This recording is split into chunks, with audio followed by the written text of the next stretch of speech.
사랑하는 성도 여러분, 안녕하세요. 5월 2일 화요일 아침입니다. 찬송가 342장 너 시험을 당해 다 같이 찬양 드리시겠습니다.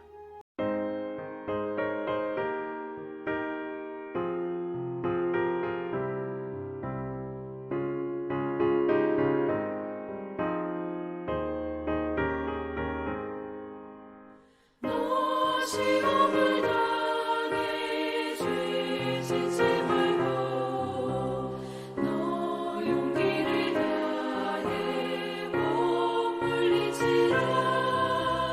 너 시험을 이겨 새 힘을 얻고 주 예수를 믿어 늘 승리하라.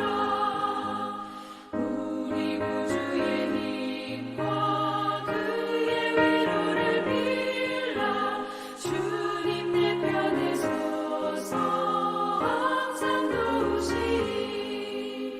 내 친구를 삼가 잘 선택하고 너네를 삼가 늘 조심하라. 너 열심을 다해 늘 충성하고 온 정성을 다해 주 봉사하라. 우리 구주의 힘과 그의 위로를 빌라. 주님 내 편에 서서 항상 도우시리.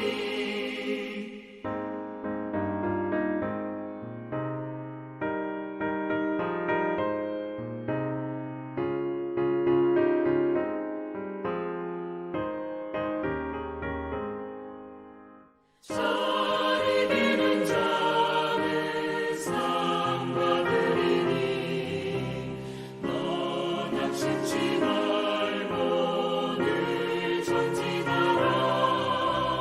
내 구세주 예수님 주시리니 주 예수를 믿어 늘 승리하라. 우리 구주의 힘과 그의 위로를 빌라. 주님 내 편에 서서 항상 도우시리.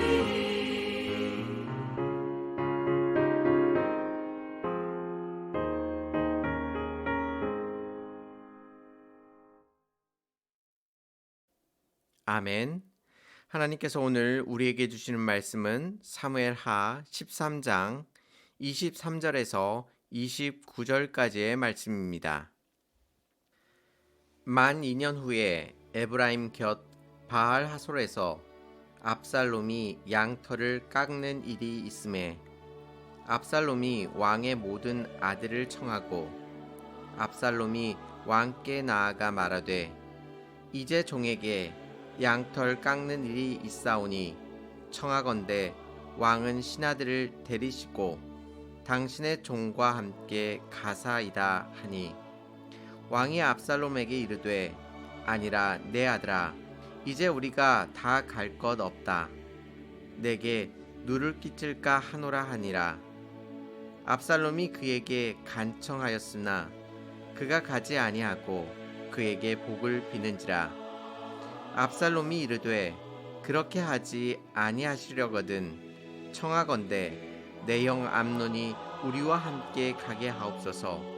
왕이 그에게 이르되 그가 너와 함께 갈 것이 무엇이냐 하되 압살롬이 간청하매 왕이 암논과 왕의 모든 아들을 그와 함께 그에게 보내니라. 압살롬이 이미 그의 종들에게 명령하여 이르기를 너희는 이제 암논의 마음이 술로 즐거워할 때를 자세히 보다가 내가 너희에게 암논을 치라 하거든 그를 죽이라. 두려워하지 말라. 내가 너희에게 명령한 것이 아니냐. 너희는 담대히 용기를 내라 한지라. 압살롬의 종들이 압살롬의 명령대로 암논에게 행하매 왕의 모든 아들들이 일어나 각기 노새를 타고 도망하니라. 아멘. 암논이 다말을 겁탈했다는 소식을 듣고 다윗은 크게 노하였습니다. 하지만 어떤 조치도 취하지 않았습니다. 결과적으로 그러한 다윗의 태도는 압살롬에게 복수의 마음을 키우게 만들었습니다. 다말을 겁탈한 사건이 일어난 지 만 2년 후에 모두가 그 일을 잊어버리고 있을 것 같아 보이는 그때에 압살롬은 양털을 깎는 시기가 되어 다윗 왕과 그의 모든 아들들이 바알 하솔로 오기를 다윗 왕에게 구하였습니다.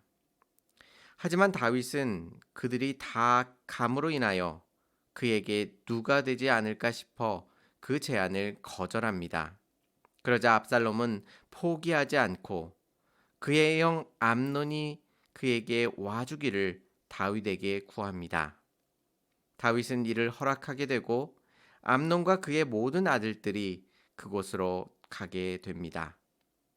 압살롬은 그 잔치의 자리에서 암논을 죽이고자 한 것이었습니다. 종들에게 미리 이야기하여 술에 취했을 때에 담대하게 용기를 내어 암논을 치도록 그렇게 명령한 것입니다. 그 자리에서 암논은 죽게 되었고 왕의 모든 아들들은 노새를 타고 도망하게 됩니다. 우리가 오늘 사건을 통하여 주목해야 할 사실은 다윗의 죄에 대한 심판이 바로 일어나는 것이 아니라 긴 시간을 두고 일어나는 것임을 확인할 수 있습니다. 우리는 쉽게 우리의 죄를 지음으로 인하여 받게 되는 심판이 바로 일어나지 않음으로 인하여 그것이 없다라고 생각합니다. 왜냐하면 그 심판이 바로 일어나지 않기 때문입니다. 반대로 하나님의 말씀 가운데 사는 것도 그에 합당한 상과 복이 바로 오지 않아서 그것이 소용이 없는 것처럼 느껴지기도 합니다. 이러한 생각에 대하여 오늘 본문은 무엇이라고 우리에게 말씀하십니까? 하나님의 심판이 결코 없어지지 않는다고 말씀하십니다. 죄의 심각성과 심판에 대한 엄중함을 깨달아 우리는 언제나 하나님을 두려워하고 그의 말씀 안에 머물도록 최선을 다하라고 우리들에게 말씀해주고 있는 것입니다. 하나님께서는 우리의 삶을 주목하고 계십니다. 그의 합당한 상과 벌을 준비하고 계신 것입니다. 코람데오라는 말이 있습니다. 하나님 앞에 서 있다는 뜻입니다. 우리 눈앞에 보이는 것이 비록 우리가 행하는 것과 결과가 선명하게 연결되지 않는다 할지라도 우리는 여전히 하나님 앞에 서 있음을 믿으면서 장차 우리가 행한 대로 하나님께서 갚아주실 것임을 믿고 나아가야 하는 것입니다. 또한 어제 우리가 살펴본 것처럼 이 심판이 다윗에게 힘든 이유는 그 사건의 열쇠를 다윗이 가지고 있었기 때문입니다. 이번 일도 다윗이 압살롬에게 암논을 보내는 것을 허락하지 않았다면 이 일이 일어나지 않았을 것입니다. 하지만 다윗은 그 일을 잘 분별하지 못하고 결국에는 암논을 죽이도록 압살롬에게 보내게 된 것입니다. 결국 다윗 본인으로 인하여 암논이 죽게 되었고 압살롬을 멀리 떠나보낼 수밖에 없었던 것입니다. 우리는 다윗이 당하고 있는 이 아픔과 어려움을 잘 기억해야만 합니다. 왜냐하면 죄의 결과가 얼마나 처참한지, 얼마나 비극적인지를 알아야 하기 때문입니다. 세상의 유혹과 시험은 언제나 달콤하지만 그 대가는 너무나도 고통스러운 것임을 기억해야만 하는 것입니다. 다윗이 죄에 대하여 심판받는 모습을 통해 우리가 죄악된 길에서 돌이킬 수 있는 계기가 되시기를 바랍니다. 오늘 다윗의 모습을 살펴보면서 우리는 삶의 진정한 행복이 어디 있는지를 생각해 보아야만 합니다. 다윗은 지금 왕으로서 권력과 돈과 많은 자녀들을 가지고 있습니다. 세상적으로 보자면 조금도 부족함 없는 인생이지요.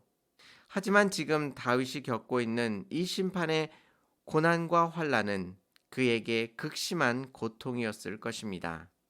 지금의 그의 삶과 비교하여 광야 속에서의 그의 삶은 어떠했을까요? 비록 광야 속에서 그는 미친 척 해야 했고 사람들의 배반을 당해야 했지만 그 광야 속에서 하나님과의 친밀한 관계 속에서 하나님의 선명한 인도하심을 느낄 수 있었습니다. 우리가 지금 바라고 있는 삶은 심판 가운데 있는 왕의 삶입니까? 아니면 비록 광야라 할지라도 하나님께서 함께 하시는 삶입니까? 우리는 삶의 조건 속에서 하나님께서 함께 해주시는 그 은혜를 잊어버리고 방황하고 있지는 않으십니까? 지금 다윗의 삶은 심판의 그림자가 점점 더 짙어지고 있습니다. 그러나 그가 광야 속에서 살아갔던 그의 삶 속에서는 하나님의 일하심이 점점 쌓여져 가고 있었습니다. 그래서 아무리 삶이 화려하고 물질적으로 부족함 없는 삶이라 할지라도 그 마음이 고통스러울 수 있는 것입니다. 반대로 비록 우리의 삶이 가난하고 배고프더라도 우리의 마음이 하나님 앞에 풍성하여질 수 있는 것입니다. 그래서 우리는 고난 앞에서 웃을 수 있고 기뻐할 수 있는 것입니다. 오늘 하루 죄의 심판이 얼마나 무섭고 두려운 것인지를 기억하시고 죄악된 길에서 빨리 돌이켜서 십자가의 길에서 참된 행복을 찾으실 수 있는 저와 성도님들이 되시기를 주님의 이름으로 축원합니다. 다 같이 기도드리시겠습니다. 은혜롭고 자비로우신 하나님 아버지, 우리가 주님 앞에 죄악된 길에 서서 서성이 있고 있지 않은지 우리의 삶을 다시 한번 돌아볼 수 있도록 인도하여 주시옵소서. 죄의 끝이 심판이 너무나도 처참하며 고통스러운 것임을 다시 한번 기억하게 하여 주시어서 하루라도 빨리 죄악된 길에서 벗어나게 하여 주시옵시고 주님의 뜻 가운데 온전히 거함으로 인하여 우리가 날마다 하나님 앞에 서 있음을 다시 한번 발견할 수 있도록 인도하여 주시옵소서. 또한 진정으로 이 땅 가운데 행복한 삶이 무엇인지 다시 깊이 한번 고민하게 하여 주시옵시고 세상 속에서 살아가는 물질적인 삶이 아니라 하나님 앞에서 가난하고 보잘것없는 삶이라 할지라도 하나님과 동행하는 삶이 참된 행복한 삶임을 다시 한번 기억할 수 있도록 인도하여 주시옵소서.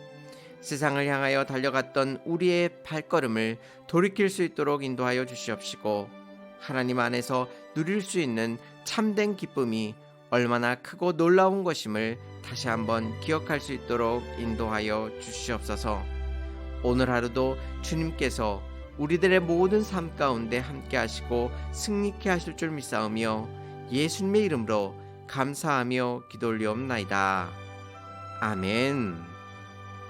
사랑하는 성도 여러분, 주님 안에 온전히 거함으로 심판을 두려워하지 마시고 기쁘고 당당하게 살아가시기를 바랍니다.